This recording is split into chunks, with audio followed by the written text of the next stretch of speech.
Boa noite a todos. Estamos iniciando mais uma edição do programa Momentos Espirituais, programa que é produzido pelo Departamento de Comunicação do Centro Espírita Paulo de Tarso, aqui da cidade de Vinhedo. Centro Espírita, aliás, que possui duas unidades. Uma unidade que fica lá no Jardim Itália, ao lado do Seive, e outra unidade que fica aqui, bem próximo da Rádio Capela, aqui na Rua do Café, na esquina de baixo.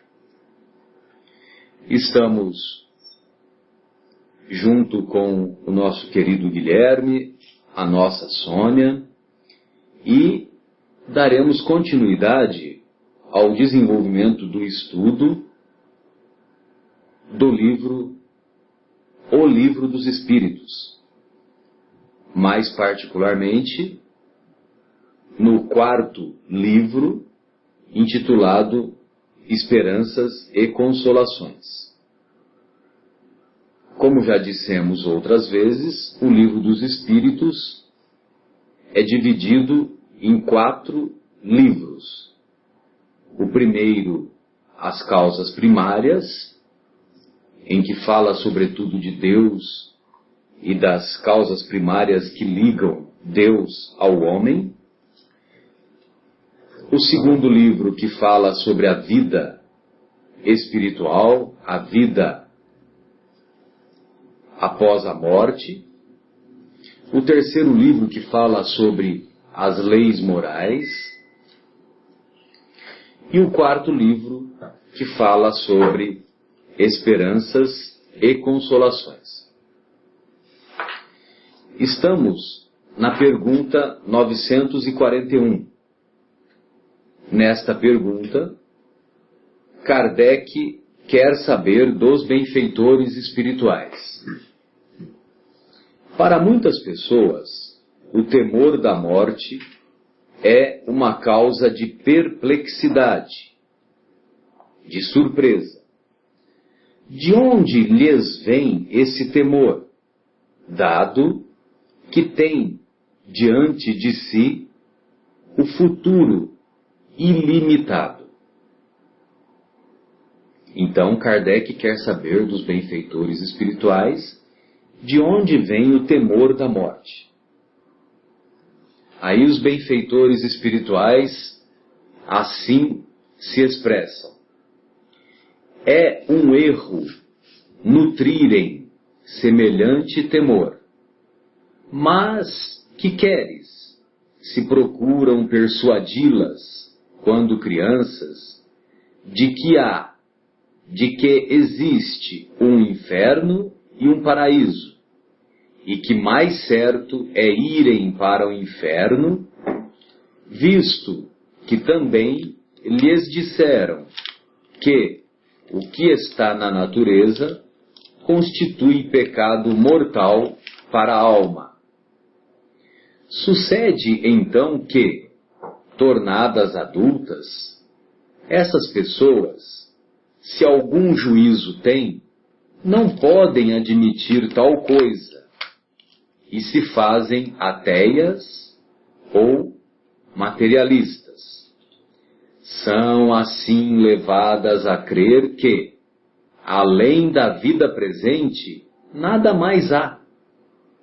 Quanto aos que persistiram nas suas crenças da infância, esses temem aquele fogo eterno que os queimará sem os consumir.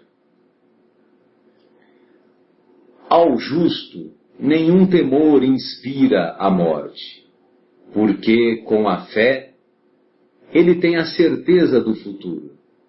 A esperança o faz contar com uma vida melhor, e a caridade, a cuja lei obedeceu, lhe dá a segurança de que, no mundo para onde terá de ir, nenhum ser encontrará cujo olhar lhe seja de temer. Aí novamente nos lembramos da história do Silveira, né, na obra Nosso Lar. Bem,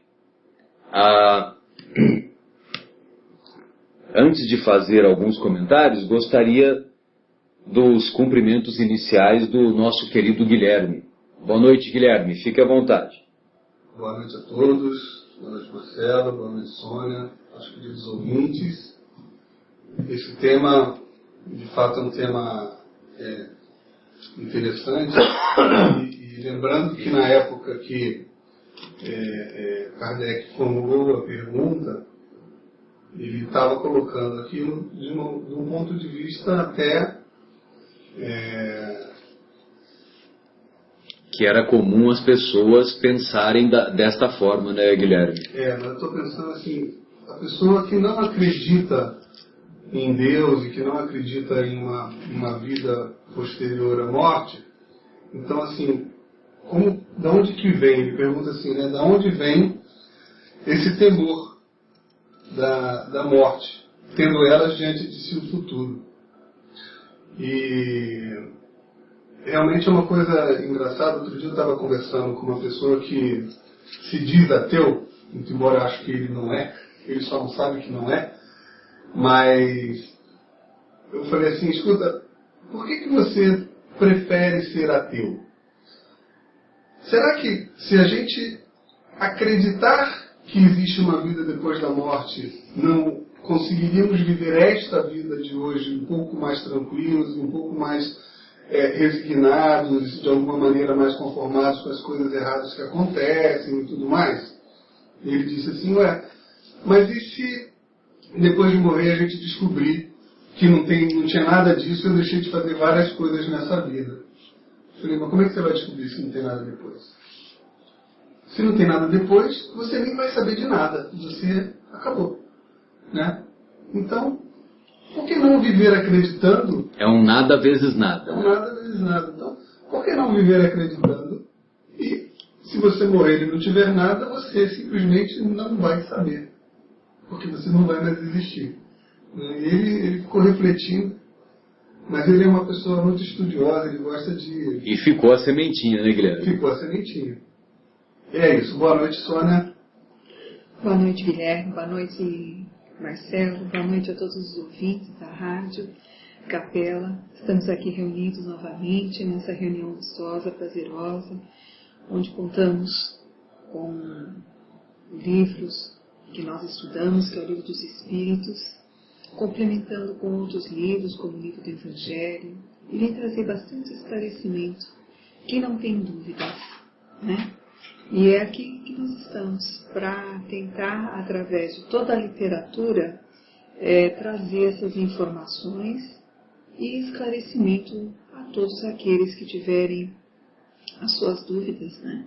Por isso, quem quiser ligar aqui para a Rádio Capela, fiquem à vontade, nós temos o nosso telefone 3876-6846.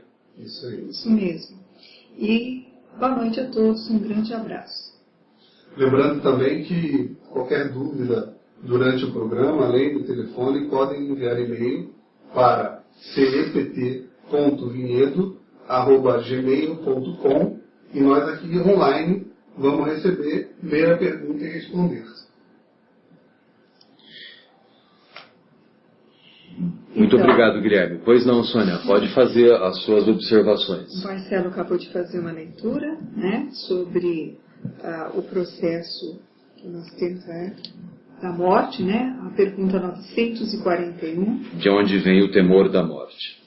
E nessa mesma questão existe o próprio autor dá um item bem interessante, que ele fala, ver o item 730 da pergunta do próprio Livro dos Espíritos. E aqui no Livro dos Espíritos ele fala... Que foi o que eu li, viu, querida? Um trechinho do... Eu li esse trechinho ali. Ao justo nenhum temor inspira a morte e tal. Mas se você quiser complementar, pode complementar. Perfeito. É a complementação que ele tem, né? Aham. Desde que a morte deva conduzir-se conduzir-nos a uma vida melhor e que nos livra dos males deste mundo, sendo mais de se desejar do que de se temer, porque o homem tem por ela um horror instintivo que o torna motivo de apreensão. Essa foi a pergunta que o Allan Kardec fez. E que é semelhante, né? Exato. Fala uma coisa que não foi mencionado. Ele fala, o homem deve procurar prolongar a sua vida para cumprir a sua tarefa.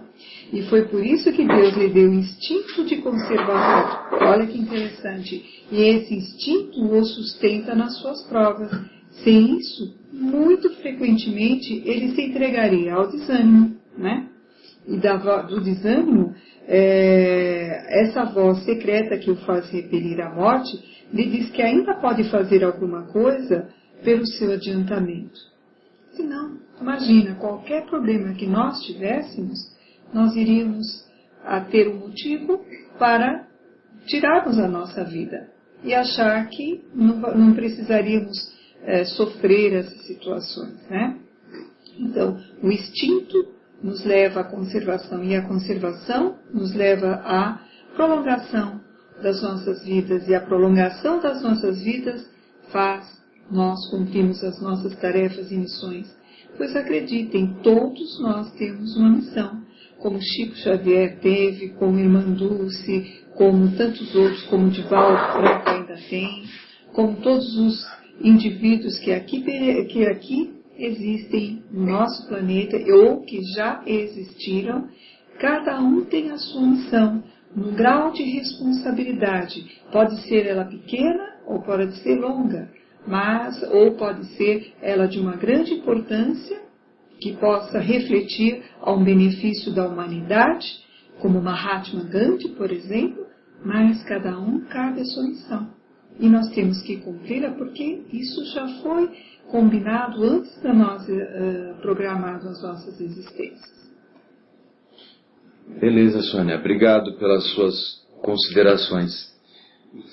Pois não, Guilherme. Me permita também trazer uma estatística que foi um estudo feito, salvo engano, pela Universidade de Harvard, onde se aponta que aproximadamente 80% das preocupações que nós temos não acontecem.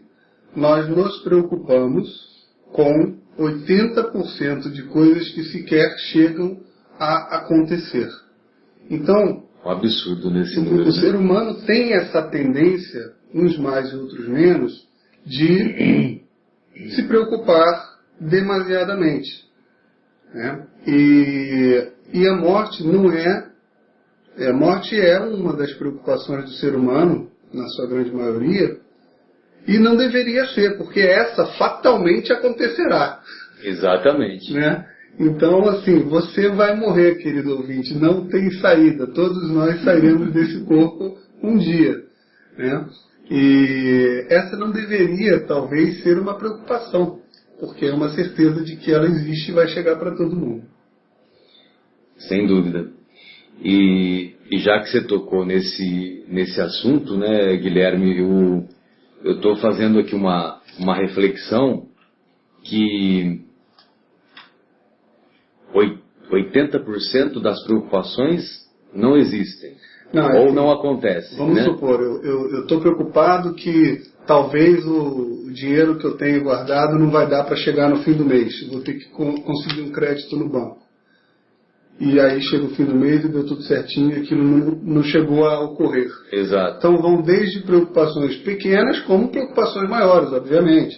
Meu casamento não está bom, eu estou com medo que não vai dar certo, eu vou me divorciar. É uma preocupação também. Mas no cômputo geral, na média, por esse estudo que foi feito, 80% não chega a acontecer. Não chega a ocorrer. Pois bem, e a morte também não chega a ocorrer. Porque a doutrina espírita vem matar a morte. Ou seja, a morte não existe. A morte, como entendemos, ou seja, a morte do corpo físico, a exaustão do corpo físico, um dia vai levá-lo a não mais funcionar, a não mais executar a sua fisiologia, o seu funcionamento. Agora, o ser pensante, que tem sentimentos, que amou, que tem uma série de virtudes, uma série de imperfeições, esse ser pensante sobrevive à exaustão do corpo físico e continua vivendo. Então, sem dúvida, esses pesquisadores, talvez, muitos deles materialistas, já que são de Harvard, né, Guilherme, eles, sem o saberem, eles estão falando verdades talvez maiores do que eles imaginavam, porque realmente uma das preocupações mais centrais ou mais frequentes seria a existência da morte. E nós nos preocupamos, ou seja, nos ocupamos antes com uma situação que, na verdade, não existe. Agora, nós também sempre nos recordamos daqueles famosos 3 medos que abraçam ou que alcançam a sociedade humana.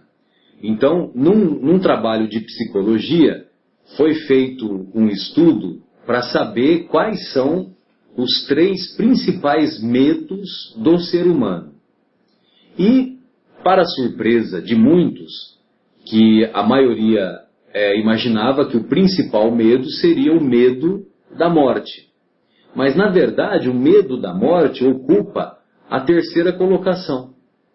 A 2ª colocação é o medo de barata. Olha só, estimados ouvintes, olha que coisa curiosa. A 2ª colocação que o ser humano mais tem é o medo de barata. E a primeira colocação, por incrível que pareça, o que o ser humano mais tem medo é de falar em público. Então vejam vocês que, apesar de todos nós considerarmos que o medo da morte ocuparia o primeiro lugar na pesquisa, nós fomos surpreendidos que não. Que primeiro vem o medo de falar em público, depois o medo de barata, e depois é que vem o medo da morte. E nós vamos observar que na época em que o Kardec fez, ou escreveu, redigiu o Livro dos Espíritos e toda a obra da codificação, mais tarde ele escreveu o Livro dos Médiuns, depois o Evangelho segundo o Espiritismo, depois o Céu e o Inferno, ou a Justiça Divina segundo o Espiritismo, e finalmente a Gênese. Essas 5 obras é que compõem a codificação kardeciana. Então, nós vamos observar que na época em que Kardec escreveu a obra, o comportamento das pessoas era este. Ou seja, a maioria ensinava os seus filhos de que só existe inferno e paraíso. E que a possibilidade de nós irmos para o inferno era muito maior do que irmos para o paraíso. E, logicamente, que isso era ensinado às crianças, e esse ensino vai se solidificando na mente das crianças, e as crianças, ao crescerem, ao atingirem a maturidade, mantêm esse mesmo pensamento. Por isso que é importante nós desenvolvermos os princípios que a doutrina espírita vem nos ensinar. Marcelo? Pois não, Guilherme? Olha, acabou de ligar uma ouvinte nossa, tá? Moradora aqui do Capela. Ela se chama Dione, ela tem 20 anos e ela é estudante de psicologia. E ela colocou que está aprendendo hoje em dia uma coisa que está muito em voga na psicologia, que se chama psicologia evolucionista, que quer dizer o seguinte, que numa teoria, acompanhando a teoria da evolução de Darwin, acredita-se que, conforme as civilizações e a humanidade vai passando por algumas experiências, isso fica de alguma forma gravado na nossa genética, que vai sendo passado adiante. Então, por exemplo, o medo de barata que a gente estava citando, poderia ser que as evoluções da humanidade foram convivendo com baratas e tendo esse medo, fica gravado na genética dessas pessoas que vão produzindo novas pessoas, e as novas pessoas, em teoria, já nasceriam com essa genética impregnada do medo da barata, por exemplo. Né? E aí talvez ela quer saber assim, como é que isso conflita ou não conflita com o que se acabou de explicar dessa evolução dos espíritos, né? Pois não, Guilherme. Queremos cumprimentar a nossa ouvinte Dione e agradecer pelo seu comentário. E, longe de sermos detentores de toda a verdade, vamos apenas trocar, compartilhar a nossa opinião sobre o que explicaria o medo de baratas. Então, como eu estava dizendo agora há pouco, os princípios básicos da doutrina espírita são 5. Primeiro, Deus. A doutrina espírita é uma doutrina deísta, ou seja, Deus é a inteligência suprema, causa primária de todas as coisas. Tanto é que Kardec colocou esta pergunta como a primeira em O Livro dos Espíritos. O que é Deus?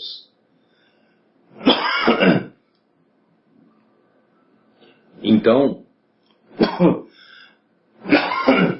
nós vamos encontrar que essa pergunta, o que é Deus, os benfeitores assim se expressaram. Deus é a inteligência suprema do universo, causa primária de todas as coisas. Onde podemos encontrar as provas da existência de Deus? Num axioma que aplicais às vossas ciências.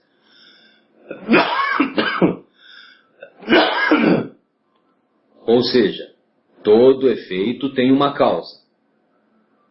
Se todo efeito tem uma causa, buscai a causa de tudo o que não é obra do homem, e vossa razão vos responderá. A doutrina espírita, portanto, é uma doutrina deísta. O segundo princípio é o da imortalidade da alma, ou seja, após a extinção do corpo físico, o ser pensante que habita ou que habitava aquele corpo continua vivendo, continua tendo as suas experiências, continua desenvolvendo as suas virtudes morais, num outro plano, numa outra dimensão, invisível aos olhos humanos atuais. O terceiro princípio é comunicabilidade com os espíritos, comunicabilidade com os mortos. Mortos, insistimos mais uma vez, mortos segundo a carne. Então, este é o terceiro princípio. E nós vamos encontrar várias passagens de comunicação com os mortos, não só no Antigo Testamento, quanto no Novo Testamento. E nem precisamos ir nos textos sagrados buscar essas informações. Quem nunca sonhou com um parente que desencarnou, que morreu recentemente ou há mais tempo, independente de quanto tempo faz? Um simples sonho com um parente, com um amigo que já estava desencarnado há mais ou menos tempo, já mostra a possibilidade de comunicação com os espíritos ou comunicação com os mortos. Quarto princípio, o princípio da reencarnação ou pluralidade das vidas sucessivas, várias vidas sucessivas. A doutrina espírita é partidária do pensamento segundo o qual todos possuímos várias existências consecutivas. Através dessas várias existências consecutivas é que cada um de nós vai somando, vai desenvolvendo as inúmeras virtudes morais que todos devemos desenvolver. Perguntamos aos estimados ouvintes: será que 70, 80, 90 anos de idade são suficientes para cada um de nós desenvolvermos todas as virtudes morais, todos os aprendizados necessários à nossa evolução? Será que esse período de 70, 80, 90 anos são suficientes para desenvolvermos todas as virtudes no seu mais alto grau? Será que não precisaríamos de novas existências para desenvolvermos esse aprendizado? Porque ou a reencarnação existe, ou só existe uma existência. E se só existe uma existência, perguntamos novamente: será que em uma existência só alcançaremos todas essas virtudes morais? O quinto princípio da doutrina espírita é a pluralidade dos mundos habitados. Ou seja, existem várias moradas na casa de meu Pai, já dizia o mestre. Então, todos os globos do universo, todas essas estrelas que cintilam quando observamos o firmamento à noite, cada um desses globos é sim composto de vida. Pode ser que os nossos olhos, os nossos equipamentos atuais não sejam capazes de demonstrar ou de encontrar vida, mas nós só possuímos equipamentos que demonstrem vida como a vida que temos aqui na Terra.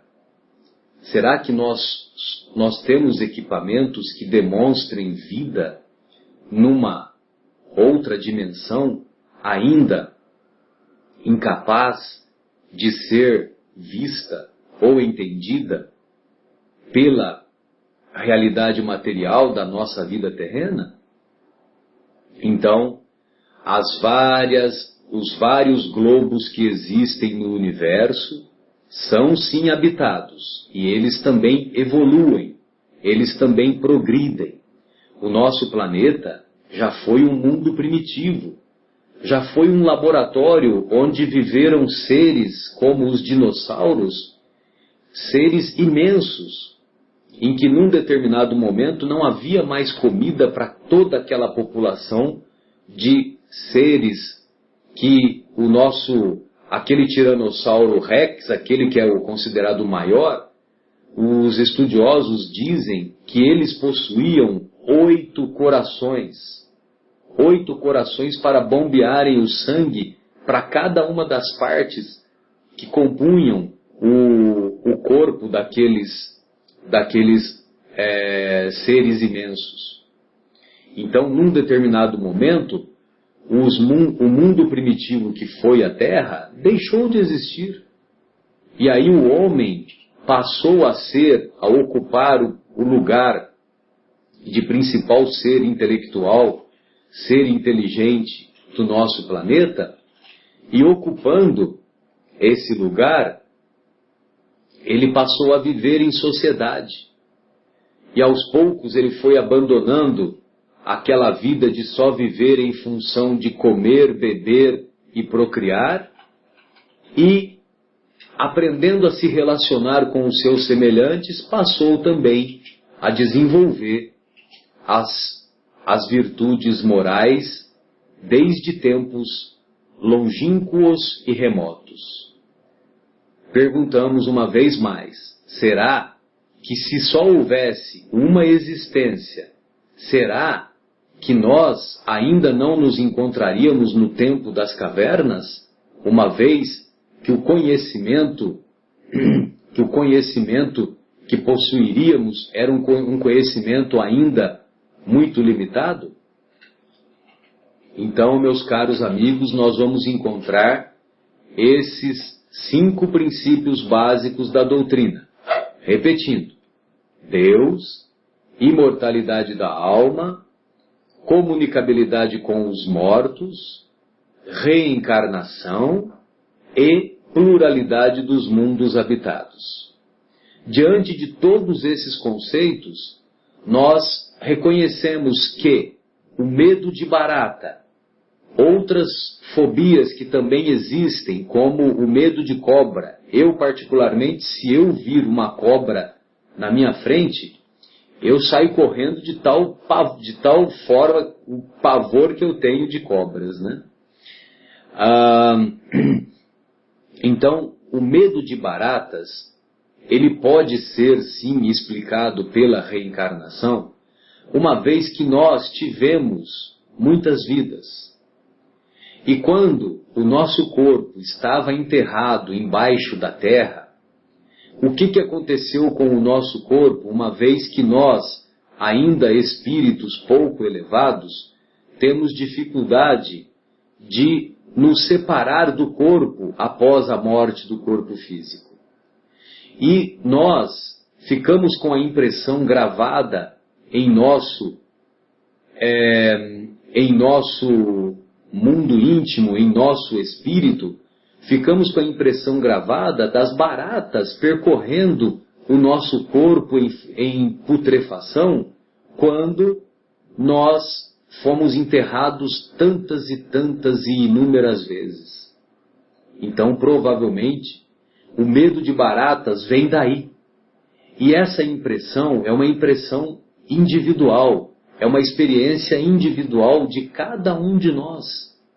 Por isso que a psicologia evolutiva, que a nossa querida companheira Dione nos coloca como um questionamento que foi feito, do nosso ponto de vista, abrangendo todos os princípios que a doutrina espírita é capaz de explicar, não comporta essa transmissão genética daquilo que os nossos antepassados vivenciaram em suas existências. Porque esse medo de baratas, como outros medos, outras fobias, nós vamos reconhecer que se trata de experiências individuais. Então esse era o comentário que nós gostaríamos de fazer, e fique à vontade, Guilherme. Sônia gostaria de fazer algum comentário? Senão, nós vamos para um intervalo musical. Eu tinha apenas um comentário para fazer. É que nós temos uma verdadeira temor, não só da morte, mas do desconhecido. E a morte para nós é um véu, é um desconhecido. Porque nós não sabemos para onde vamos. Na realidade, dá uma sensação de que vamos perder tudo. Vamos perder a família, vamos perder os amigos, vamos perder a profissão, vamos perder os bens materiais que agariamos, Vamos perder tudo aquilo que nós trabalhamos, os estudos, dá uma sensação de que é muito ruim. Então, para nós, a morte, ela é um grande empecilho de que é difícil encarar. Mas, por que isso atinge a gente tão profundamente? Porque nós não nos estudamos, nós não nos preparamos para ela. Todos nós nascemos, ficamos felizes com os nascimentos, mas nunca nos preparamos para a morte. Preparamos para a vida, mas nunca nos preparamos para a morte. E se falar de morte, a gente muda até de assunto. Deixa isso para lá, não é comigo, não gosto, eu não quero tocar nesse assunto. E ficamos postergando. Mas aquele medo, ele está lá, dentro de nós, nos cutucando. Os anos vão passando, os filhos vão crescendo, nós vamos envelhecendo e vamos sentindo que essa pergunta, que nunca quer calar, está lá, nos incomodando, como uma grande pedrinha que está no sapato crescendo a cada dia. Nós temos uma consciência muito plena que desde quando nós nascemos, pode ser qualquer escala da nossa posição social, desde o selvagem mesmo, tá? Até um indivíduo que tem todo o tipo de condições de cultura, qualquer raça, em qualquer parte do plano terreno, em qualquer continente, em qualquer credo, o ser humano em si, ele tem um sentimento inato do futuro. Ele tem uma intuição que a morte não é o ponto final. Por isso, essa intuição, ela não é muito esclarecida. Nós temos uma intuição que nós vamos passar o grande portal, né? Vamos atravessar o túnel, seja qual nome que a gente vai soltar, a gente sabe que vamos para algum lugar, algum espaço. Nós não iremos para o nada, nós não desapareceremos. Este momento que a gente tem que enfrentar a pergunta, por que eu tenho medo da morte, é o momento certo para nós fazermos a reflexão.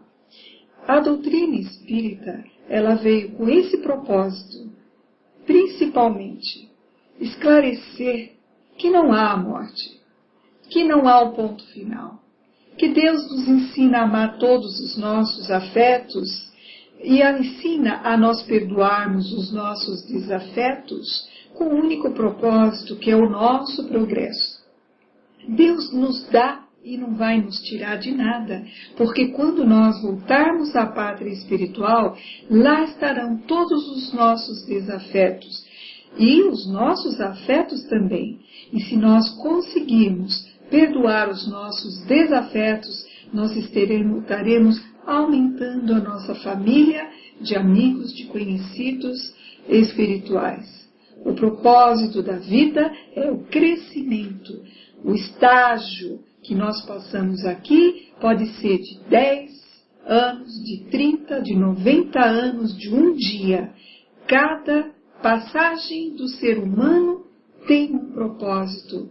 Nada existe sem um acaso. Nós temos consciência das nossas obrigações e sabemos como devemos conduzir.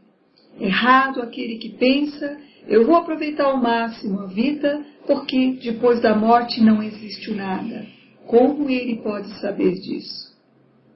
Como ele pode afirmar que não existe nada? Como ele pode ter essa convicção? Então, nós temos que ter um certo movimento em nosso coração daquilo que Jesus sempre falou. O meu reino não é deste mundo.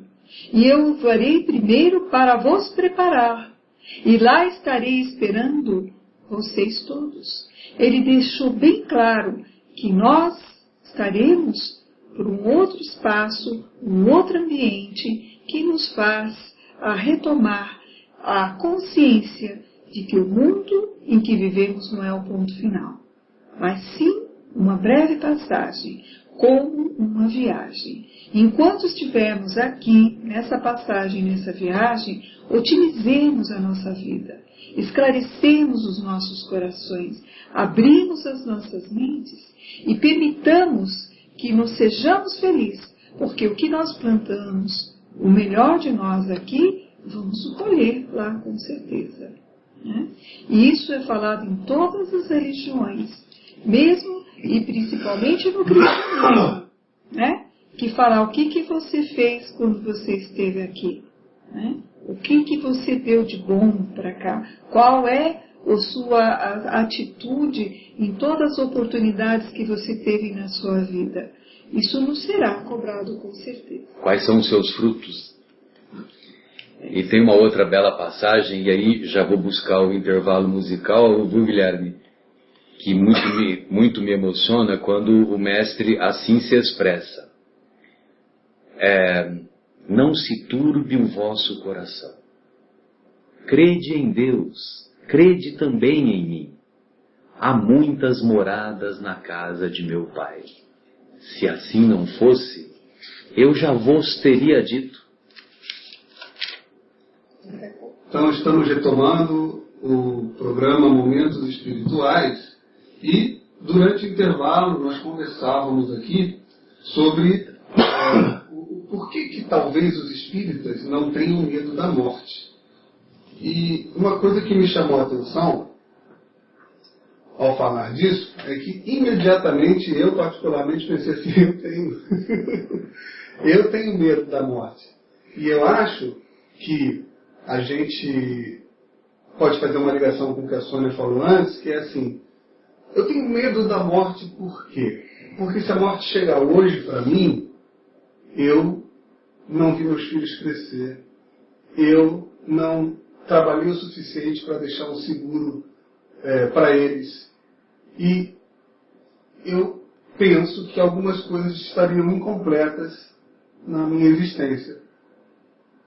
E como você falou, Sônia, assim, a gente se preparar para morrer é muito importante. Eu me lembro do meu avô. Meu avô sempre disse que tinha medo da morte, quando mais jovem. E meu avô teve um câncer, e ele passou uns 6 meses com aquele câncer que foi matando ele, e todos sabiam que aquilo era o fim dele, inclusive ele. Foi consumindo, né? Foi consumindo. Por isso que é uma síndrome consumptiva. E no dia que ele desencarnou, a gente tinha montado um mini hospital no quarto dele, né? Na casa dele, quer dizer, ele não estava no hospital, porque ele queria morrer em casa. E no dia que ele desencarnou, naquela noite, ele pediu para todos saírem do quarto e foi chamando um por um para se despedir. Interessante. Que coisa maravilhosa. Porque ele sabia que naquela noite ele desencarnaria. Pressentia já.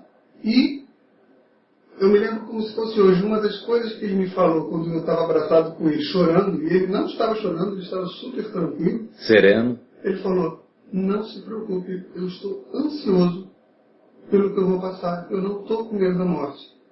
E a conclusão, eu era bastante jovem naquela época, e não fazia outra coisa não ser chorar. Mas eu me lembro dessas palavras, e hoje a conclusão que eu chego é que assim, ele se preparou, claro, ele teve bastante anos também, né? Para se sentir pronto para morrer. Mas eu acho que um pouco disso que você falou, o medo da morte é a sensação de não ter completado alguma coisa. Então, se não morremos e não está a morte chegando agora para a gente, vamos aproveitar e acelerar essa preparação. Não só no plano material, né? Mas também na nossa preparação espiritual para morrer. A ideia principal também não é ficar vivendo todo dia pensando na morte, né? Não é isso. Mas é fazer tudo o que nós nos propomos a fazer no nosso trabalho, com a nossa família, com os amigos, mesmo aqueles que são os desafetos, é tentarmos dar o melhor de nós. Porque o dia é um presente, ele finaliza. Se nós acordarmos no dia seguinte, é mais um presente que a gente ganha para nós darmos continuidade à nossa tarefa terrena. Então, a sensação que a gente tem que ter é de fazer o melhor possível pelo dia que nós ganhamos por Deus. Cada momento que nós acordamos e a cada manhã é um mérito, né? é um presente que a gente ganha, uma dádiva, e fazemos o melhor. Porque se você faz o melhor daquele dia, vai gerar frutos positivos. E é isso que a gente tem a sensação de satisfação ao deitarmos a nossa cabeça no nosso travesseiro, como Santo Agostinho fazia, uma reflexão profunda, se ele foi um bom parceiro, se ele foi um bom companheiro, se ele ajudou a todos aqueles que cruzaram o seu caminho, se ele faltou com alguém, se ele poderia ter feito melhor. Então essa reflexão o fazia retomar no dia seguinte a postura de reparo. E é isso que Deus pede de nós. Nós estamos aqui para nos melhorarmos a cada dia. E não conte que nós vamos sair daqui já melhorados 100%. Mas alguma vantagem, alguma percentagem nós vamos trazer daqui. Porque nós nunca retrocedemos. Nós podemos estacionar quando ficamos muito cabeça dura nas nossas questões de vida. Mas nós poderemos acelerar ou movimentar para frente quando nós mudamos na reforma íntima a nossa maneira de ver e de agir. Muito bom. E aproveitando que a gente está falando sobre o medo da morte, e até os espíritas, pelo menos eu me considero um temeroso à morte, eu vou colocar aqui um clipe pequeno de 5 minutos do nosso querido Chico Xavier, quando ele na época foi no Pinga Fogo para dar algumas respostas. Então vamos ouvir a pergunta e a resposta que o Chico deu com relação a isso.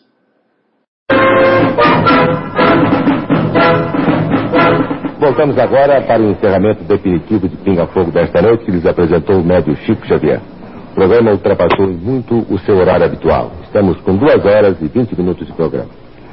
Mas estou forçado a formular ainda 2 ou 3 perguntas ao Chico, para depois então fazer o pedido que prometi fazer, que vai ser de grande interesse, não só para você, telespectador, que hoje nos honra com sua audiência, como também para todo o auditório que aqui está.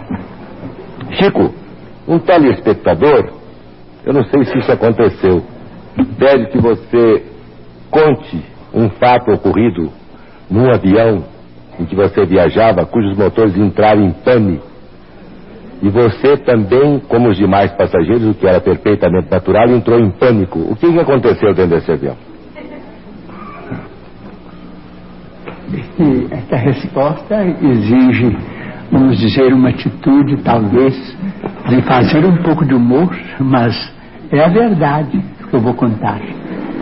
Em 1959, eu me dirigia de Uberaba, para onde eu me transferira recentemente.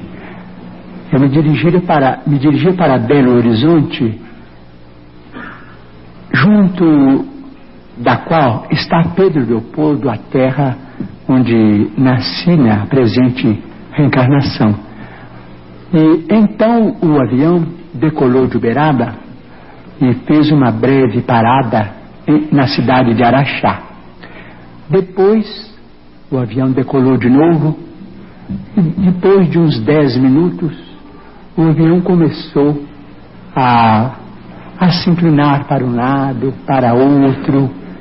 Às vezes fazia-se uma pirueta e o pessoal começou todo a gritar e a pedir a Deus, pedir socorro. E eu estou ali acompanhando.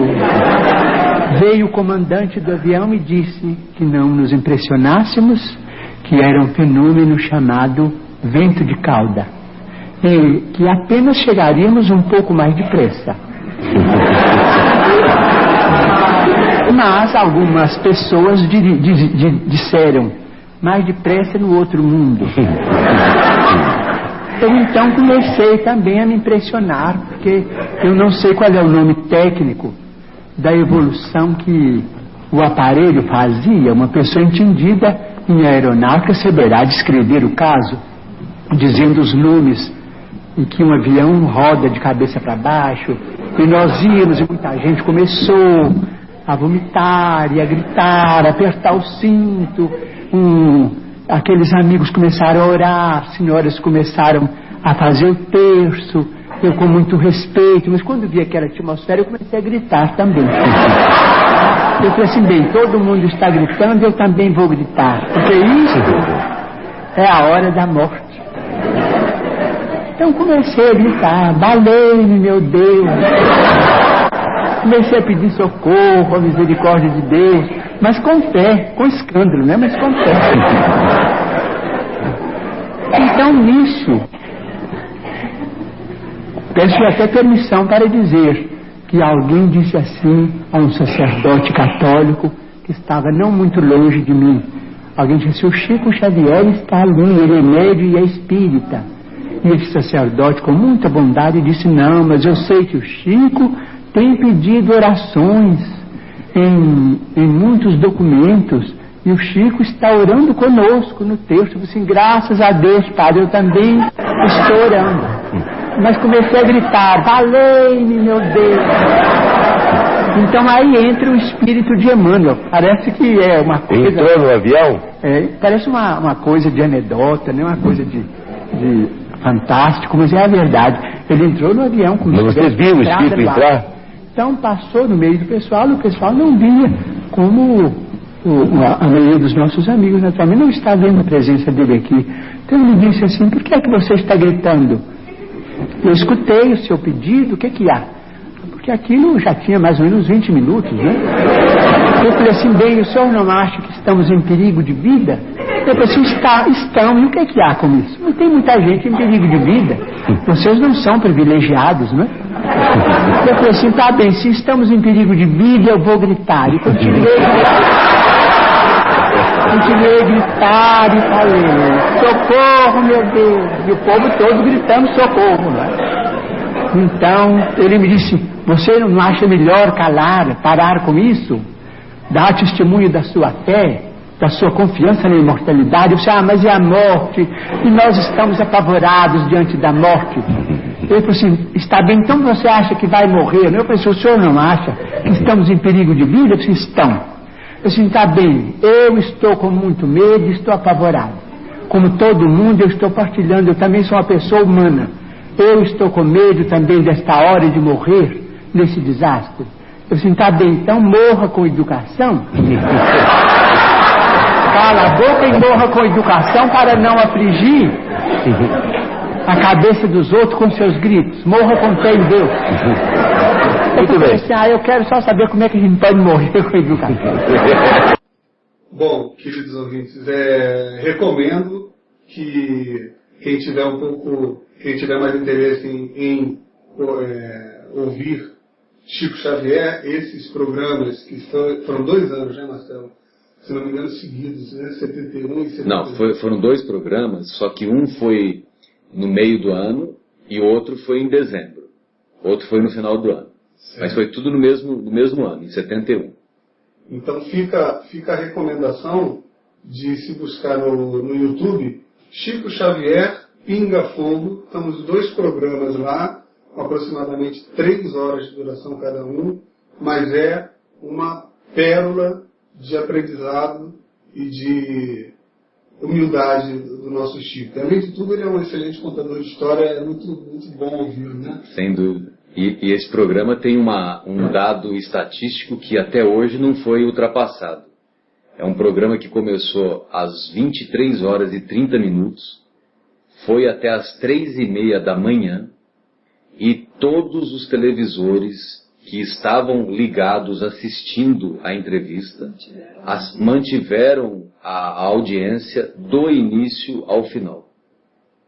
Então, esse dado estatístico até hoje, mesmo as emissoras atuais, né, a Globo com todo o seu poderio e outras tantas, até hoje não conseguiram bater, mantendo todos os televisores ligados naquele programa. E curioso, eu não sabia dessa estatística. Sempre que eu vou em busca de um trecho, eu escuto as 3 horas de novo inteira e não consigo desconectar. É impressionante. É um repositório de ensinamento, sem dúvida.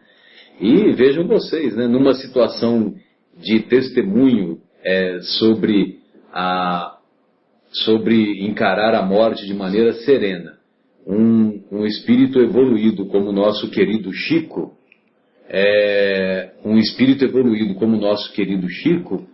teve toda essa dificuldade, imagine nós, né? Nós com todas as nossas imperfeições, com todas as nossas falhas, todas as nossas restrições, imagine nós como nós nos comportaríamos. Mas, agora há pouco a Sônia estava fazendo uma referência e eu me lembro de um pensamento que também a mim muito me comove, que é se não me engano, é um provérbio chinês. Eu não vou saber dizer exatamente a fonte, mas é um provérbio chinês que diz mais ou menos assim: quando nasceste, todos sorriam à sua volta, só você chorava. Viva de tal maneira que, quando morrer, todos chorem, só você sorria. Então, fica aí o convite para encararmos de maneira natural, para encararmos com serenidade, não só o momento da morte, o gênero de morte que cada um de nós terá. O gênero de morte que cada um de nós terá foi programado antes da encarnação atual. Então, cada um de nós fez a sua escolha deste ou daquele gênero de morte. Logicamente que, se a exceção a esses casos está estabelecida perante os nossos irmãos suicidas, que não tiveram resistências morais e anteciparam a sua chegada ao mundo espiritual. E como veremos em programas posteriores, nós vamos observar que é muito triste as dificuldades e o momento de infelicidade que se dá aos nossos irmãos que não tiveram resistências morais e se suicidaram. Marcelo, aproveitando o tema, né, a gente colocou o áudio do Chico falando sobre aquela questão do avião. Tem um ouvinte nosso chamado Carlos Alberto de Sorocaba, nos está escutando através da internet, e ele pergunta com relação ao acidente ocorrido entre ontem e hoje, exatamente aquela queda Germanwings, né? Exatamente, onde foram ceifadas 150 vidas por conta, aparentemente, né, de uma insanidade temporária do copiloto.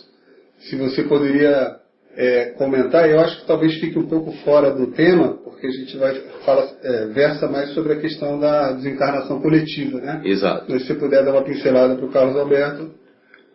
Pois não, Carlos Alberto. A visão espírita sobre as mortes coletivas, essa visão, ela está baseada no mesmo gênero de morte que um determinado grupo programou em sua reencarnação.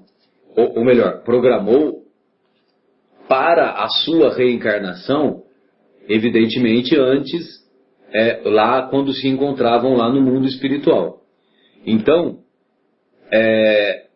nós tivemos a ocasião de dizermos em programas anteriores que a coincidência, Joana de Ângeles que fala dessa maneira, a coincidência é a maneira discreta que Deus mostra a sua presença. Então, nós vamos encontrar nesses acidentes aéreos, nessas mortes coletivas, nessas mortes de alta proporção de desencarnados, nós vamos encontrar que esse grupo de espíritos possuíam as mesmas deficiências, as mesmas dificuldades, e eles programaram esse mesmo gênero de morte. E, logicamente, que a bondade e a misericórdia de Deus, certamente com o objetivo de resgatar débitos anteriores ocorridos em existências passadas, a bondade e a misericórdia de Deus permite que tais fatos ocorram com esse objetivo. Pois não, Sônia? É bem interessante, porque tem vários pontos de vista para discutir sobre esse assunto, né? A perturbação, primeiro, do copiloto, né? Eu tive a oportunidade de ouvir pela CBN os relatos da caixa preta, inclusive a caixa número 2, que o copiloto se trancou na cabine e o piloto do lado de fora, com o machado, ele tentou, inclusive, abrir. Mas com essas ondas de sequestros e tudo mais, a cabine, hoje em dia, ela é intransponível. Você não consegue passar através dela. E isso demonstra o sucesso o insucesso do piloto. E o copiloto, um jovem de 28 anos, já havia passado por diversas vezes por sessões com psiquiatria, por estados depressivos que ele apresentou. E essa situação de depressão, nós bem sabemos que existe uma menos-valia muito grande. O indivíduo, ele perde o senso e o valor da vida. Mas quando você se depara com a depressão, geralmente você está bem distante de condutas de vida saudáveis. E uma delas é aquela conduta que nos faz elevar o pensamento com a religião. Que a religião é um tripé. Né? O homem se sustenta no mundo por 3 pernas, ou um tripé. A família, a religião e, né, o trabalho. Né? O trabalho que lhe dá o sustento, que fazer com que os benefícios colhidos trazem um progresso na sua vida, uma conservação e um arrimo para a sua família e para si próprio, e também traz o conhecimento e engrandecimento do seu plano de atitude, do trabalho que ele está desenvolvendo. A família, porque é o esteio, né? Que é o teto, são as pessoas afins, são as nossas constituições, os afetos que nós acabamos por ter esse compromisso de assumir como família, e a religião, que nos dá a noção de onde nós viemos, o que nós estamos fazendo aqui e para onde nós vamos. Quem criou tudo isso? Quem o engenheiro que fez o planeta, que fez o micro e o macrocosmo? E isso nos dá aquela sensação de amplitude da presença de Deus de dentro de nós. A espiritualidade nos afirma que não existe o ateu. Existem as pessoas que não aceitam, porque desde o homem primitivo, ele traz na sua intuição de algo ou de uma força maior que o move nessa vida, que o construiu, que é o gerador de todas essas situações que ele vive, dos planetas, dos astros, do dia, da noite, de todo o ciclo ecológico da natureza, e ele compreende que existe uma força porque tudo tem um equilíbrio. E esse indivíduo, esse copiloto, ele surtou numa crise, e aí, por falta dessa base que é do tripé, que é a religião, ele simplesmente removeu a vida. E de uma forma tão insana, né, que ele nem se preocupou se ele estava acompanhado ou não. Acompanhado de 150 outros iguais a ele. Justamente, ele não se comoveu, então fica uma pessoa endurecida e ele acha que ele está fazendo até um benefício, entendeu? Se a vida não é boa para mim, também não é boa para ninguém, então eu vou facilitar para os outros. E esse pode ser um pensamento que ele simplesmente se acomodou. Para aqueles que foram, é como o Marcelo comentou, não existe o acaso. Nós temos várias situações da nossa história de mortes em conjuntos, coletivas, né? Nós tivemos aquele episódio no Rio Grande do Sul com os jovens naquela boate. Boate né? 15 em Santa Maria. Justamente em Santa Maria. Nós tivemos até um muito famoso, que o Chico foi abordado, que foi na década de Joelma. 70. Tivemos o Joelma também, que tem um livro que fala Éramos Seis, né, sobre esse assunto. Somos Seis. Somos Seis. Né? O Éramos Seis é da escritora encarnada, Maria José Duprá. E aí, quando veio os relatos de alguns que desencarnaram, mas é bonita, né, a associação. Aí o Chico psicografou o livro intitulado Somos Seis. Somos Seis. Né? Muito bem. Justamente para dar esperança e consolo, né, que a vida continua. E você vê que tudo isso são fatos, né? E o mais famoso de tudo, que ficou bem conhecido na década de 70, é aquele circo que pegou fogo. Mas aí foi na década de 60, lá em Niterói. 60 para 70, né? Na década de 60. Um circo que pegou fogo e morreram muitos jovens, cerca muitas de 500, crianças, cerca de 500 pessoas. Foi um incêndio arrebatador, não deu tempo de fazer o controle. E o Chico foi abordado naquela época, ele estava vivo, mas como é que pode acontecer uma catástrofe desse? 500, a maioria jovens, né? E a explicação da espiritualidade, só para finalizar o raciocínio, como tudo tem um porquê. Aquelas pessoas encarnadas como crianças, mas são espíritos, e nós temos que pensar que o espírito, ele tem, muitas vezes, são seculares ou até milenares. Eles eram pessoas que participaram na época da Roma Antiga, na época onde os cristãos eram perseguidos. Eles participaram em grandes proporções, culminando... De perseguição aos cristãos. Culminando, justamente, proporcionando a perseguição dos cristãos, e a maioria eram colocados na fogueira. Eles eram mortos pelo fogo. Então, é mais ou menos a lei da ação e reação, que dentro dos livros dos Espíritos nós temos o conhecimento das leis divinas, e uma delas é a ação e reação, né? A gente fala popularmente, aqui se faz, aqui se paga, se não for nesta encarnação, será na outra. Próxima, ou nas próximas. Ou nas próximas. Aí está a justiça divina, que nada passa aos olhos de Deus. Então, essas pessoas, com certeza, têm um compromisso no passado. Não importa saber o que aconteceu com o passado de cada uma, mas com certeza, na justiça divina, aos olhos de Deus, é a oportunidade delas de estarem sancionando, terminando, finalizando essa etapa da vida delas. Né?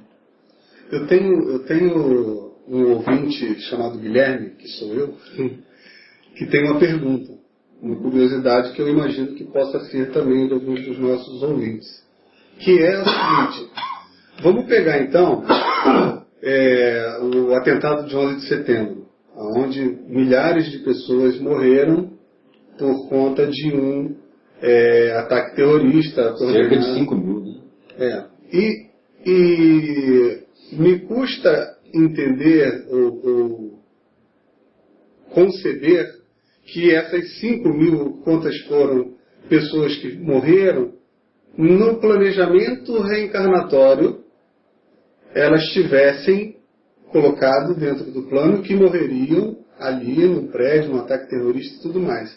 Será que o livre-arbítrio de uma pessoa, vamos pegar o caso do piloto, ele teve o livre-arbítrio de jogar o avião contra a montanha, né? Será que ele, tendo esse livre-arbítrio, ele não interrompeu 150 vidas que não eram para terminar ali, da mesma maneira que uma mãe que aborta um feto com 1 mês ou 2 meses de existência? Também me custa conceber que dentro do programa reencarnatório daquele espírito que está ali no estágio embrionário, seja que com 2 meses ele vai ser abortado. Como é que funciona isso? É perfeita a sua pergunta. Isso a gente tem uma visão bem interessante. Que haja escândalos, mas ai daqueles que o provocam. Os escândalos, que são os escândalos? Quem falou isso? Jesus.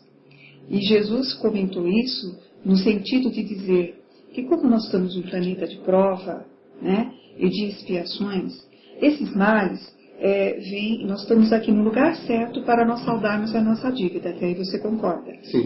Mas nós precisamos de alguém que faz com que exista a situação. E esses indivíduos, eles são corresponsáveis.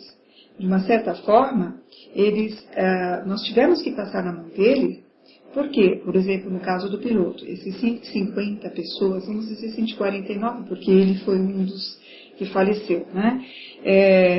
Tiveram essa complicação de passar com ele, por causa da morte, era necessário que fosse nesse tipo, dessa situação.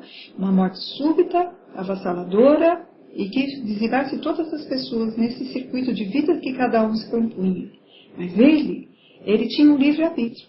Porém, ele optou por negar ou não fazer, ou não entender a vida por ele próprio e acabou culminando. Ele vai ter uma responsabilidade muito grande no futuro dele por ter culminado 150 pessoas. Aquelas 150 pessoas, elas conseguiram saltar sua dívida e ele contraiu. Então, que haja os algozes, os que fazem o mal, mas há daqueles que provocam, que façam mal. São leis cósmicas, né, Sônia? E no caso do feto? Então, a gente chega lá, viu, Guilherme? Só fazendo um comentário ainda da questão do avião que você colocou, vale a pena a gente refletir que, vamos supor que essa morte não estava prevista para os cerca de 150 que faleceram, exceto o nosso copiloto que depressivo e que acabou se suicidando, que é a tese mais provável de acordo com o que os especialistas estão revelando para nós. Então, esses que eles não haviam programado a sua reencarnação, a sua desencarnação dessa maneira. Só que eles tiveram uma morte como mártires. Eles foram injustiçados. Essa injustiça que eles estão sendo submetidos vai ser muito importante para o seu progresso espiritual, para a sua alavancagem espiritual. Agora, cada um desses 150 que desencarnaram, evidentemente, cada um vai ter a sua reação. No meio desses 150, infelizmente, eu não sou ninguém para julgar, mas só estamos fazendo uma reflexão. Infelizmente, haverão aqueles que não se conformarão de terem tido a vida extinta dessa maneira e vão, ao tomarem conhecimento do autor da tragédia, vão perseguir esse nosso irmão infeliz. Vão perseguir, seja no mundo espiritual, seja numa próxima existência, seja até como obsessor desse nosso irmão equivocado, vamos dizer assim. Agora, se no meio dessas vidas, algumas delas, não sei qual a porcentagem, tinha sim programado essa morte desse tipo, porque também impôs uma circunstância de injustiça a tantas outras pessoas, quando em outras existências. Então, as leis cósmicas de Deus, nós ainda estamos muito distantes de compreender o seu alcance, a sua magnanimidade. Mas, se Deus permitiu que acontecesse dessa maneira, não que Deus esteja aplaudindo, é porque as suas leis não foram derrogadas. É porque existem várias circunstâncias. Só como último exemplo, às vezes nós acompanhamos alguns amigos que se desfazem, por exemplo, do seu casamento, né? Então ele se desfaz do casamento, ele não está mais contente com aquela esposa que ele conviveu durante 15, durante 20 anos, um pouco mais, um pouco menos, e após um curto período, esse nosso amigo conhece outra pessoa e se casa com essa outra pessoa. Aí no convívio com essa outra pessoa, com essa segunda esposa, ele vai perceber que essa segunda esposa contém muitas semelhanças psicológicas com a ex-esposa. E que ele tinha que conviver, provavelmente ele deveria conviver mais tempo com a primeira esposa para desenvolver esse mesmo perfil psicológico que ele acabou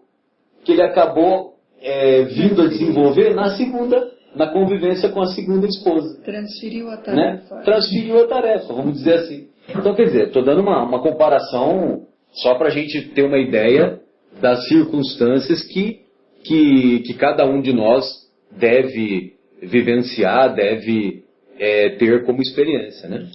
Agora, eu gostaria que você repetisse a questão do feto, né, que foi abortado. Eu acho que você já respondeu, né? Porque você colocou que dentre aquelas pessoas podia até ter uma que não tinha programado de desencarnar ali naquela hora e entrou como mártir, que eu acho que então se aplica à pergunta do feto. Então o feto também, né, provavelmente não se programou para com 2 meses de gestação ele ser abortado. Sem dúvida, sem dúvida. Só que aí, em relação ao feto, existem outros fatores, né? Porque aquele feto que está em desenvolvimento lá no ventre materno, aquele feto, nós devemos nos recordar que ele também é um espírito que está se ligando àquele corpo. E ele só vai completar a sua reencarnação na ocasião do nascimento, né? Então, o espírito vai se ligando molécula a molécula, célula a célula, com aquele corpo em desenvolvimento. Desde as primeiras horas. Desde a concepção. Desde quando o espermatozoide se liga ao óvulo. Há uma afinidade magnética do espírito com aquela vida em formação e no seu desenvolvimento, molécula a molécula, célula a célula, o espírito vai se ligando. E conforme ele vai se ligando, ele vai também tendo o esquecimento do passado, né? Muito bem.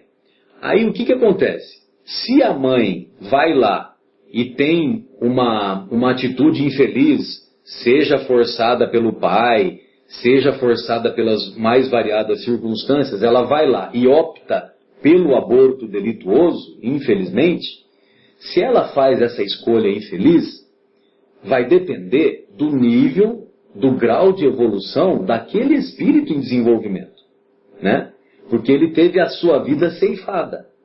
Se é um espírito mais evoluído, quando ele se der conta que a vida foi interrompida, ele saberá perdoar, ele saberá compreender a imaturidade psicológica daquela mãe, daquela família, e vai perdoar a escolha equivocada daquela família.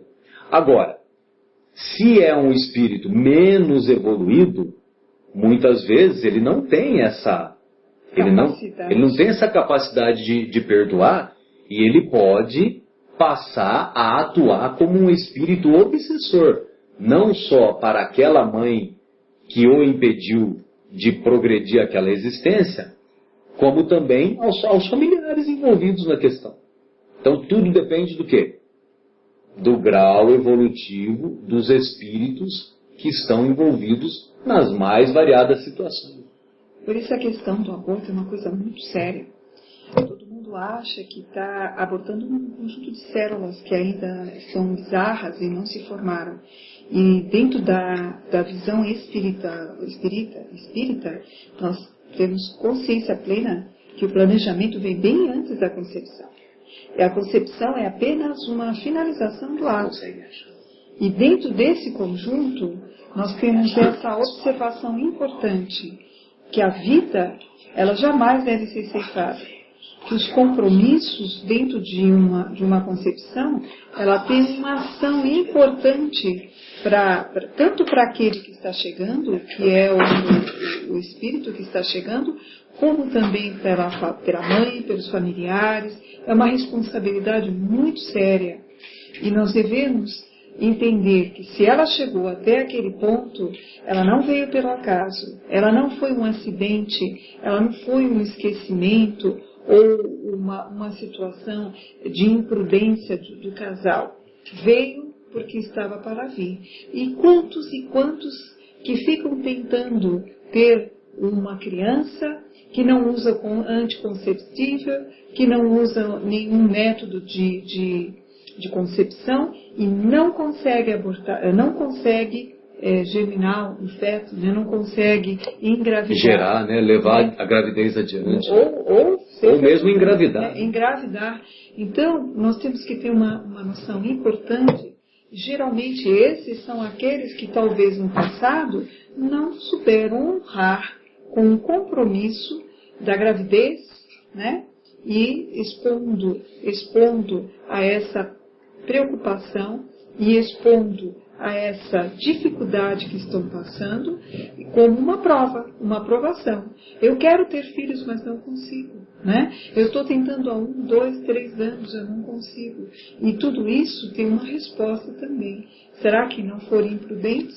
Imprudentes neste tópico sobre o aborto em situações necessárias, né, que acabou ocorrendo sem realmente evidenciar um mínimo de afeto ou de consideração por aquele ser que estava chegando, né? Uhum. E tem uma questão, em alguns países é permitido o aborto em caso de estupro, por exemplo, mas eu fico imaginando assim, eu queria a opinião de vocês. O pai era sifilítico, a mãe tuberculosa. Tiveram 4 filhos, a primeira era cega, a segunda morreu, a terceira era surda-muda e a quarta também era tuberculosa. E aí ficou grávida de novo. O que você faria, sabendo desse histórico todo? E eu acho que a maior parte das pessoas talvez responderia que interromperia a gravidez. Então, se todos esses têm um compromisso com a vida e a doença é o laço, eles teriam que ver por esse caminho, por pais doentes, para que as doenças pudessem projetar no feto os desarranjos necessários para que eles, no despertamento da vida, eles pudessem compreender, conviver e aprender com a doença coisas que eles não valorizaram no passado, como a própria saúde, o abuso da saúde. Como que poderia ter tantas desgraças num só conjunto? Pais doentes, filhos doentes. O compromisso dessa família, com certeza, ela está ligada a passados. Nós só temos como justificar as situações dessa forma, justificando o passado, reencarnações passadas. E é por isso que a reencarnação, ela vem trazer tantas explicações para nós. Porque senão, onde estaria Deus? Onde estaria o Deus da justiça, do amor e da misericórdia, que deixa vir uma família toda dessa forma? Onde estaria a justiça de Deus daqueles que também fizeram e não aproveitaram a forma correta, o corpo saudável, que abusaram e que entraram nas drogas, que entraram nos abusos sexuais, que fizeram todos os tipos de torpezas que não seriam ideal para a sua máquina corpórea? O corpo é uma vestimenta, tá? Então nós estamos usando essa vestimenta conforme as nossas necessidades. Para esses espíritos, a necessidade deles era pegar uma roupa com defeito e tentar valorizar melhor a vida em outras gerações. Nessa, eles teriam compreender, desenvolver a humildade, desenvolver a compreensão, né? Para uma vida futura, eles voltaram num corpo novamente regenerados para valorizar melhor esse componente. Como eu falei para vocês, que é a espiritualidade nos fala, né? Que nada vem sem um acaso, que tudo justifica na obra de Deus. E que todos os compromissos, cada um foi consciente, com certeza esses espíritos foram conscientes dos seus males passados e programaram a sua vida assim. E os pais foram os instrumentos necessários para produzir os seus corpos com os problemas e com os limites que eles teriam que superar nessa vida. Muito bom. Eu vou ler de novo a pergunta para os ouvintes prestarem atenção e eu vou pedir ajuda para o Marcelo responder completando. Eu quero a opinião de vocês. O pai era sifilítico, a mãe tuberculosa. Das 4 crianças que tiveram, A primeira era cega, a segunda morreu, a terceira era surdo-muda e a quarta era também tuberculosa. Numa próxima gravidez, o que você faria? E a maioria das pessoas respondem que interromperiam a gravidez. E em fazendo isso, Marcelo, o que elas estariam fazendo? Em fazendo isso, elas mataram Beethoven, porque a família de Beethoven foi caracterizada por este perfil que você delineou. Muito bom. Isso, queridos ouvintes, se vocês tiverem vontade de procurar na internet, procurem por falácia de Beethoven. E falácia de Beethoven... É o engano de Beethoven. Isso. Até porque existe um livro chamado A Desilusão de Deus, The God Disillusion. Eu não vou saber a tradução. Delusion. Bom, que um escritor chamado Dawkins escreveu, fazendo um adendo histórico a essa história, dizendo que o Beethoven era, na verdade, o segundo filho de seus pais e não o quinto ou o nono, como contam essas versões. E a falácia de Beethoven é um argumento utilizado pelo movimento pró-vida.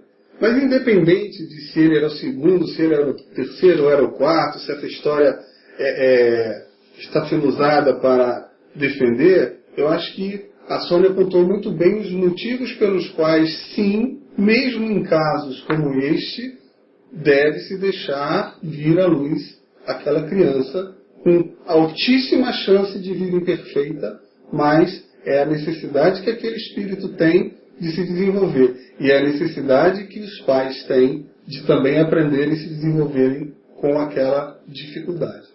Eu estou procurando aqui o delusion que você fez referência. Eu acredito que é a desilusão de Deus. Né? Mas eu não encontrei. Assim que eu encontrar, nós vamos passar para os estimados ouvintes. Em relação ao aborto, acho que vale a pena nós nos recordarmos que o aborto é um crime considerado o crime mais horrendo aos olhos espirituais ou aos olhos da espiritualidade superior, porque ele não permite que a vítima tenha qualquer nível de defesa.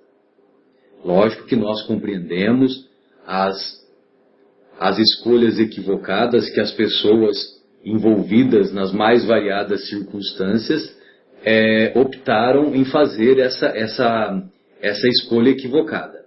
Mas, aos olhos da espiritualidade superior, as pessoas envolvidas na prática do aborto, sejam quais sejam, elas precisarão resgatar na própria pele todas as consequências dessas escolhas infelizes. Bem, nós podemos dar prosseguimento, uma vez que tem um comentário aqui do Kardec sobre essa questão, voltando ao temor da morte. E esse comentário do Kardec, o Kardec faz uma analogia do homem carnal e do homem moral. Então, o homem carnal, referindo-se ao temor da morte. O homem carnal, mais preso à vida do corpo do que à vida espiritual, ele tem na terra penas e gozos materiais. Sua felicidade consiste na satisfação fugaz de todos os seus desejos. Sua alma, constantemente preocupada e angustiada pelas vicissitudes da vida, se conserva numa ansiedade e numa tortura perpétuas. A morte o assusta, porque ele duvida do futuro e porque tem de deixar no mundo todas as suas afeições e esperanças. O homem moral, o homem espiritual, que se colocou acima das necessidades factícias criadas pelas paixões, já neste mundo experimenta gozos que o homem material desconhece. A moderação de seus desejos lhe dá ao espírito calma e serenidade. Feliz pelo bem que faz, não há para ele decepções, e as contrariedades lhe deslizam por sobre a alma sem nenhuma impressão dolorosa deixarem. Como é que é aquele comentário do Dalai Lama? O homem é muito engraçado. Ele vive como se nunca fosse morrer, né? Isso mesmo. E aí ele gasta todo o dinheiro que acumulou depois. Ele gasta saúde. Gasta saúde para acumular dinheiro, acumular bens materiais. E depois gasta o dinheiro. Aí depois gasta o dinheiro para ter a restituição da saúde. E vive como se nunca fosse morrer. E morre. Sem nunca ter vivido. Como se nunca tivesse vivido. Exatamente. Então, voltando ao comentário aqui da questão 942, o Kardec pergunta para os benfeitores espirituais: pessoas não haverá que achem um tanto banais esses conselhos para ser-se feliz na terra? Para ser-se feliz na terra. Que neles vejam o que consideram lugares comuns, sediças verdades, e que digam que, afinal, o segredo da felicidade consiste em saber cada um suportar a sua desgraça? Então, nós vamos tentar traduzir aqui, porque a pergunta é meio complicada. Era isso que eu ia falar, porque ele fala assim, olha, pessoas não haverá que acham tanto banais esses conselhos. Que conselhos? Conselhos que fazem parte da resposta da pergunta anterior, que é a 941, que diz: ao justo nenhum temor inspira a morte, porque com a fé ele tem a certeza do futuro. A esperança fala contar com uma vida melhor. E a caridade, cuja lei obedece, lhe dá a segurança de que, no mundo para onde terá de ir, nenhum se encontrará cujo olhar lhe seja de temer. Então, este conselho, dada na resposta da pergunta anterior, eu acho que é o que o Kardec está se referindo aqui nessa 942. Sem dúvida, sem dúvida. Beleza.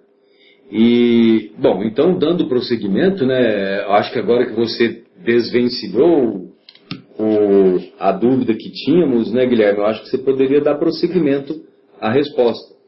Então, vamos lá. Então, a pergunta é: será que nesses conselhos, né, as pessoas podem achar um tanto banais para ser feliz na Terra, que nesses conselhos, vejam o que chamam de lugares comuns, sediças verdades, e que digam que, afinal, o segredo para ser-se feliz consiste em saber cada um suportar a sua desgraça? E os amigos espirituais, os mentores espirituais respondem que há as que isso dizem e em grande número, mas muitas se parecem com certos doentes a quem o médico prescreve a dieta, desejariam curar-se sem remédios e continuando a apanhar indigestões.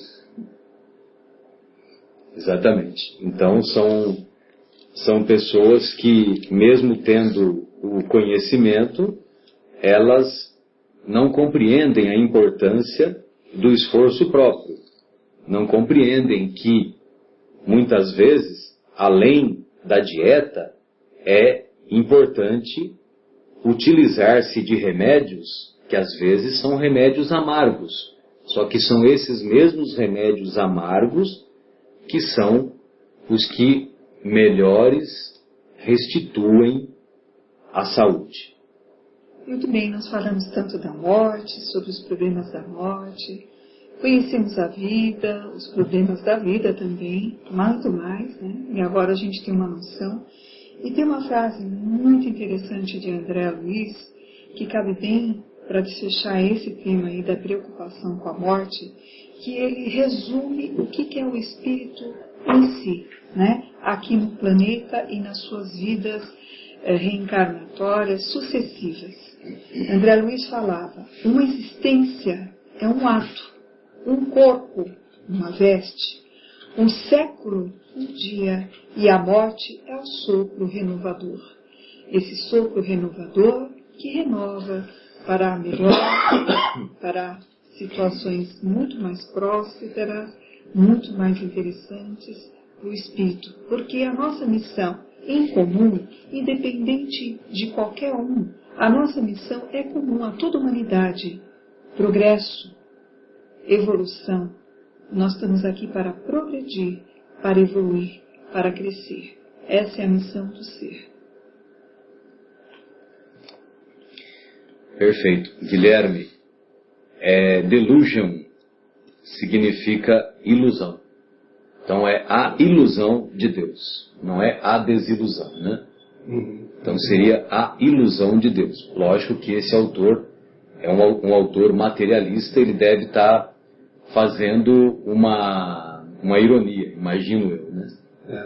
E como a gente falou, né, independente da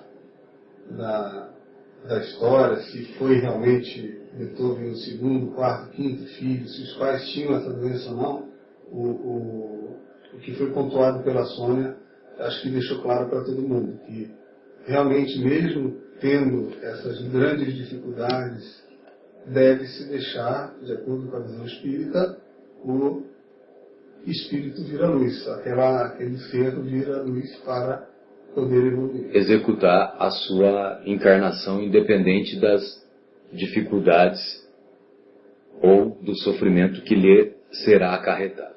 E mesmo porque só Deus que é supremo e que tem autoridade suprema de dar a vida e de retirar a vida.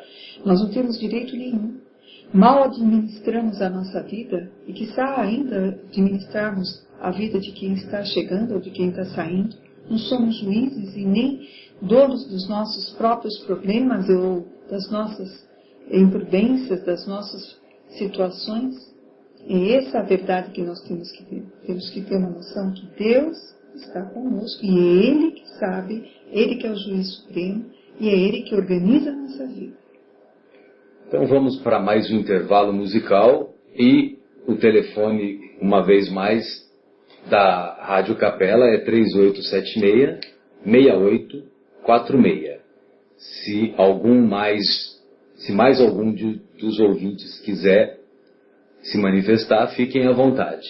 E ao invés de pôr uma música, embora o intervalo se chame intervalo musical,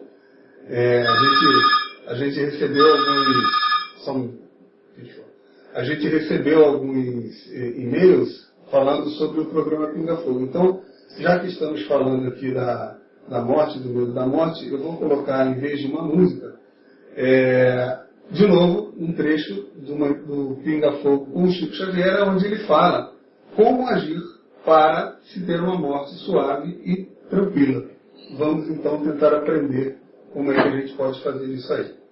Retornamos então com o programa Momentos Espirituais e observamos as sábias recomendações do nosso querido Chico Xavier, nosso querido e inesquecível Chico Xavier, não pelo fato dele ter sido uma personagem espírita e que nós também partilhamos da sua filosofia, mas sim pelo grande exemplo de homem, pelo grande comportamento exemplar que teve ao longo de toda a sua existência, desde 1910 até 2002.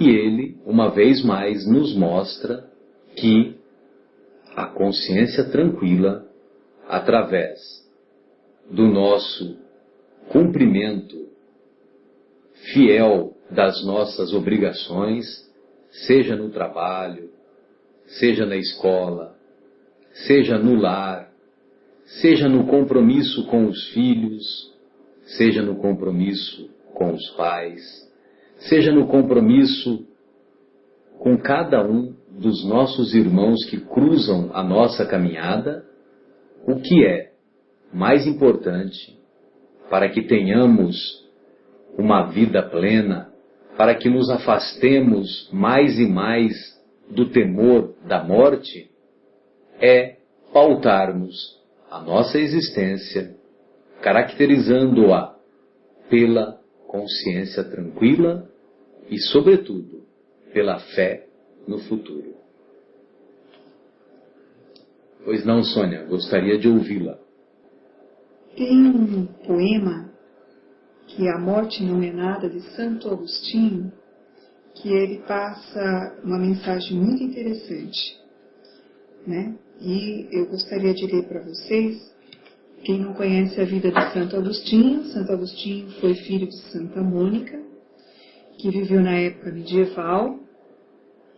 Santa Mônica foi uma senhora que nada mais, nada menos, rezou por ele entre 27 a 28 anos da vida dele, e rezou todos os dias por esse filho, que na época, antes ele se converter para o cristianismo, ele tinha uma vida mais desregrada, uma vida... Como se fosse um playboy dos dias atuais. Um playboy dos dias atuais, isso mesmo, foi bem resumido.